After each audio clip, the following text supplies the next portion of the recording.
Fala galera do terceiro ano, já estamos de volta. Intervalinho pequeno, mas eu acho que deu tempo aí de você beber uma água, de ir ao banheiro rapidinho, para nós continuarmos aqui a falar sobre a geração de 45. Estamos então na nossa segunda aula sobre este tema, a geração de 45. Eu sei que tem pouquinho tempo que nós tivemos essa primeira aula, mas vamos recapitular o que a gente disse lá na primeira? Bom, nós estamos em que momento da literatura? Nós estamos no modernismo brasileiro. Estamos, então, neste momento, depois de 1922, em que há uma ruptura com o que ocorria antigamente em relação aos fazeres artísticos. E aí começa, então, neste momento aqui, uma nova visão de fazer arte, tá? Lembra disso tudo que eu falei na primeira aula, né? E aí, nós vimos que o modernismo brasileiro, ele é dividido em 3 fases e que nós estamos estudando especificamente a terceira fase, que é a fase pós-moderna, a geração de 45, justamente pelo fato de esta geração começar em 1945. Agora, nós vimos lá na nossa primeira aula muito sobre a prosa, sobre a poesia da geração de 45. Então, eu mostrei para vocês autores como João Guimarães Rosa, mostrei para vocês autores como Cecília Meirelles e outros autores que nós vimos ali. Neste momento, nesta aula, eu quero trazer uma outra parte muito importante e que eu particularmente acho muito legal, muito divertida, dessa geração de 45, que é a poesia concreta. Gente, eu tenho certeza que vocês vão amar este conteúdo, porque é algo que dá para você fazer com tudo. Tudo pode virar uma poesia concreta, e aí eu acho que essa aula vai atiçar a sua curiosidade para você mesmo começar a produzir alguns poemas. Veja esse poema aqui, olha. Olha que interessante o formato. Ele tem um formato específico. Esse formato aí, como se fosse um 8 virado, não é? Ele é o símbolo do infinito. Por quê? Porque ele não tem fim. É um símbolo que não tem ele não chega em um limite. Ele é contínuo. E aí tem um dizer. A linha deste 8, a linha deste símbolo do infinito, ela é feita por meio de palavras. E no poema diz o seguinte: o infinito dos seus olhos, olha, o infinito dos seus olhos me fazem encontrar, o infinito dos seus olhos me faz encontrar. É um poema infinito. A gente poderia ficar aqui o resto da vida lendo este poema. Então, olha que sacada legal. Nós temos, então, um poema que fala aqui do infinito dentro do símbolo do infinito. Enquanto eu tenho o próprio símbolo que dá a ideia de infinito, o poema também faz esse jogo com o infinito. Viu que a aula vai ser legal, né? Vamos continuar, então. Quem que chegou com essa ideia de poesia concreta aqui? Foram esses 3 caras aqui, olha.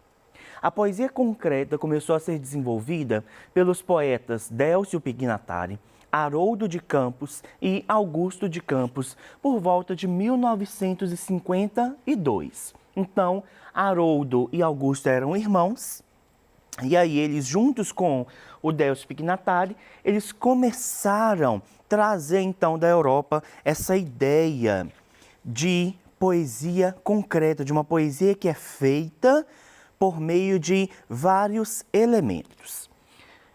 Professor, vamos ver então como que chega esta poesia aqui. Eles organizaram e lançaram a revista livro Neugrandet, que foi uma espécie de marco inicial do concretismo. Em 1956, ocorreu no Museu de Arte Moderna de São Paulo a Exposição Nacional de Arte Concreta, o que tornou oficial o período concretista no Brasil. Então, eles lançam a ideia da poesia concreta por meio desta revista livro aqui e também por meio deste evento. Exposição Nacional de Arte Concreta. Aí é como se fosse a data de nascimento, o marco inicial da poesia concreta no país. Tranquilo até aqui? Continuando então. Qual é o contexto histórico do concretismo? O contexto histórico do concretismo, ele é basicamente o mesmo contexto histórico da geração de 45. Em 1945, então, está acabando a Segunda Guerra Mundial. Então, o país e o mundo está vivendo este ambiente pós-guerra. E lembra que eu falei antes que eles começaram a poesia concreta por mais ou menos lá na década de 50? Na década de 50, começa também aqui no Brasil um novo governo. Então, nós temos aí o governo do ex-presidente Juscelino Kubitschek e também a construção da nossa capital, de Brasília. Então, é este mais ou menos o contexto histórico em que nós estamos tratando aqui no concretismo. Tudo bem? Bora lá, então. As características do concretismo. Vocês viram que o concretismo ele tem algumas especificidades bem fortes. Não é um poema comum, não é uma forma comum de se escrever. Vamos ver então algumas dessas características. Olha aí. Primeira, valorização dos aspectos visuais do poema com o emprego de caracteres tipográficos, desenhos, formas. Então, olha, este poema tem uma preocupação com o visual. Ele não quer simplesmente passar uma mensagem por meio de um texto escrito. Ele tem uma preocupação muito grande com o visual daquilo ali. Porque, como nós vimos lá no início da aula com o símbolo do infinito, não é somente as palavras que passam a mensagem. A própria forma com a qual o texto foi escrito também passa uma mensagem muito importante. Continuando. Exploração dos aspectos sonoros dos vocábulos com o uso de aliterações, assonâncias e paranomásias. O que é isso, professor? Isso aqui que a gente está falando são figuras de linguagem. Então, a aliteração e a assonância são figuras de linguagem que vão brincar com o som das palavras por meio, a aliteração por meio da repetição de consoantes e a assonância por meio da repetição de vogais. E essa outra palavrinha aqui, olha, paranomásia, é a figura de linguagem que vai caracterizar a utilização de palavras parônimas. O que são palavras parônimas? Palavras em que a forma de escrever e o som delas são muito parecidos. Por exemplo, acidente e incidente. Palavras que são diferentes, mas que lembram uma na outra. A gente quase confunde dependendo da forma de ouvir. Então, isso que é uma paranomásia, que era muito comum no uso aí do concretismo. Continuando as características.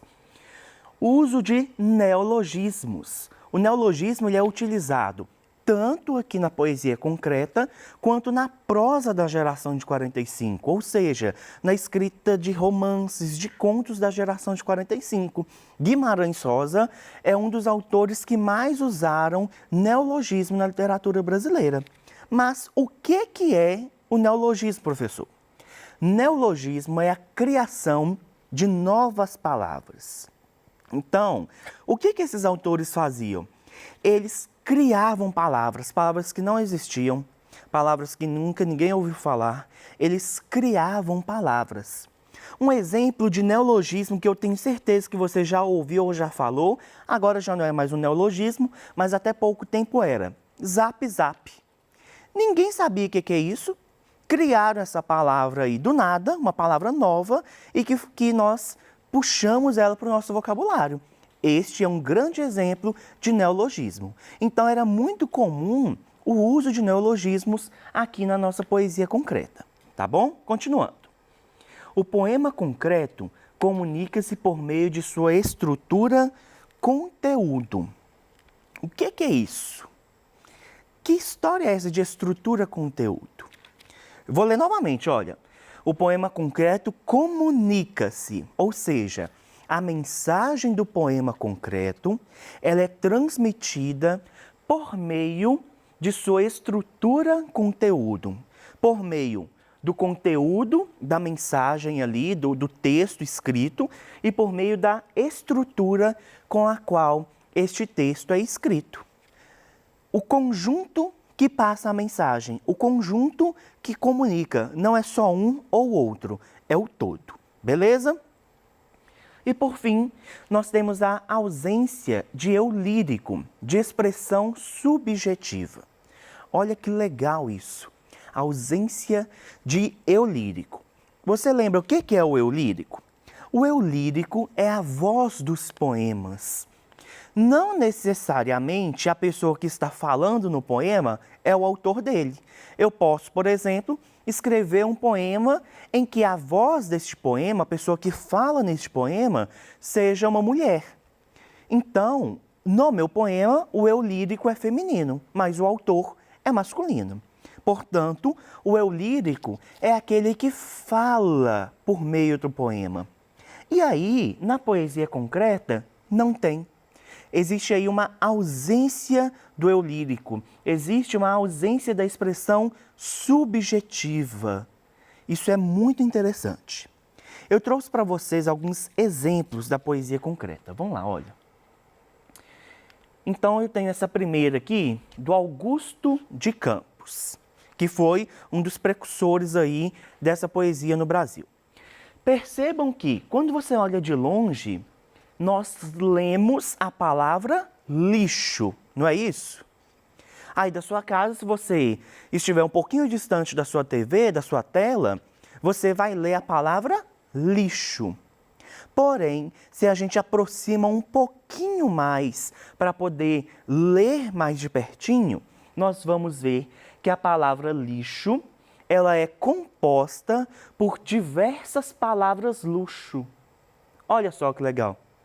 Eu tenho, então, no todo, lixo, mas dentro do lixo eu tenho o luxo. Nós temos, então, uma brincadeira com as palavras, porque lixo e luxo são palavras bem próximas, não é? É como se fosse aquilo que eu falei com vocês antes, a paronomasia. Então, tem essa brincadeira com as palavras, muda só uma letra, olha. Lixo e luxo muda só o i e o u de uma palavra para outra. E para além disso, nós temos aí uma formação de que a gente tem uma mensagem que é transmitida, de que o lixo, a grande parte do lixo que nós temos hoje na nossa sociedade, ela é feita por meio de um excesso de luxo de alguns.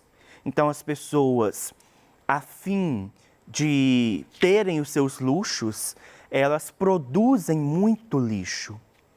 Percebeu aí como que é interessante? No todo que é o lixo, a gente tem uma grande quantidade de luxo. Muito legal esse poema, não é? Olha o próximo. Esse daí é do Fábio Bahia. Então você vai perceber aí na sua tela que o formato é de um guarda-chuva. É um guarda-chuva que está sendo expresso aí de forma estrutural. E aí, a mensagem diz o seguinte: um estranho objeto que guarda a preciosa chuva. Com apenas 3 anos, ele quer guardar a chuva.